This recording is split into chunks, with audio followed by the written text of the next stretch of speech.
everybody. Assalamu alaikum. Yeah, I would like to thank Wayamo for the invitation. And of course, I will be very sincere to the 10 minutes so that I'll try to make 10 points in 10 minutes.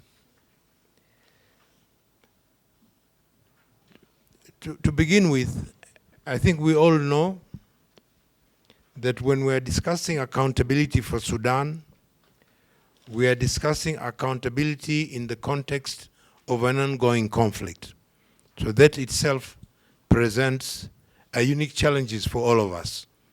Accountability in the context of ongoing conflict, and therefore it's quite important to bear that in mind.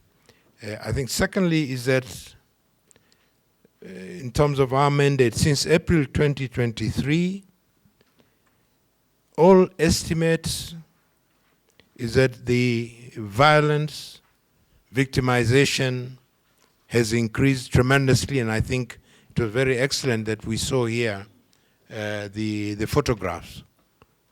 So if you look from all data, we have gone to the west. I think you have the figures. The Secretary General was in Addis at the 30th Summit of the African Heads of State last week. And in his words, Sudan is being torn in front of our own eyes. And I think I don't have to go to the numbers, you know that very well. We, as an international independent fact-finding mission, were established in October 2023 with a one-year mandate extended for another year until October 2025, where we will be required to present an oral report. We don't know the future after that. I think what is unique about this mandate, maybe other mandate also, is that not many African countries, unfortunately, were in favor of this mandate. We have 5 key marching orders by the Human Rights Council: to investigate violations of human rights, international humanitarian law, to analyze, collect, document, preserve evidence. I think this is in line with Wayamo's pillars. Third is to identify the root causes of the conflict. And I think Sudanese colleagues know very well that this conflict, one of the reasons attributed is really the impunity gap. But there are root causes of the Sudan conflict that we are required to identify, of course, with our Sudanese colleagues. Another one is to identify individuals, entities responsible for violations, in other words, perpetrators, and to make recommendations.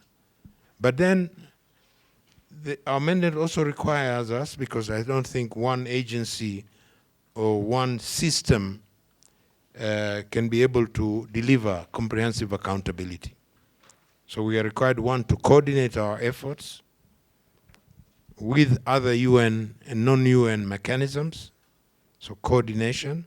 And another one also is complementarity in terms of the efforts that are being made. And you know, you will hear maybe later, there is the African Union mechanism, there is the ICC, and other mechanisms in place to show accountability, including, of course, domestic accountability. We have a secretariat here in Nairobi, headed by Caroline Wiseman, who is there, and Laura Kruger, who are legal advisor, and they are networking with civil society organizations and others here.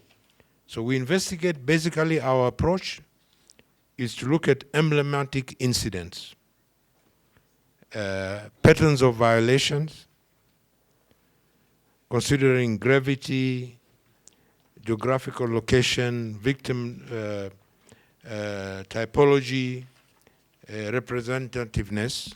And although the original mandate requires us to begin with Khartoum, Darfur, Al Jazeera, but you know very well that the conflict has engulfed almost all the states of Sudan.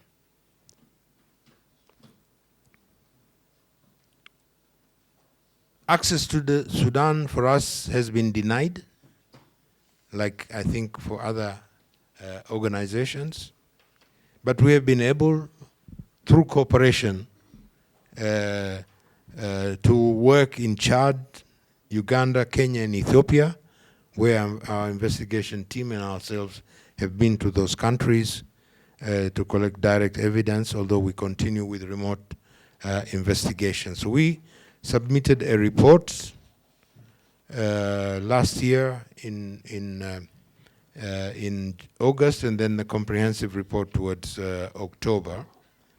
And this is why I say really our networking here is key in the sense that what we were able to do is to, we attributed criminal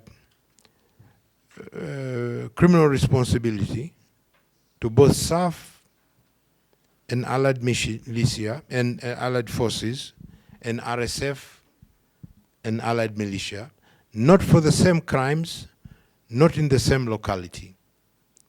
Okay, and there is some work to be done here, and that is why our networking and your involvement is quite important. And I can mention just a few. Recruitment, conscription of children into hostilities. Clear evidence from our findings of the involvement of RSF. Insofar as SAF is the use by armed groups affiliated to SAF of recruitment and conscription of children.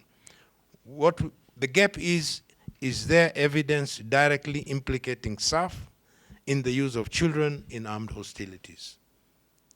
There is a gap there. Sexual slavery. There is evidence from our fact-finding mission of the involvement of RSF in acts amounting to sexual slavery. What about SAF?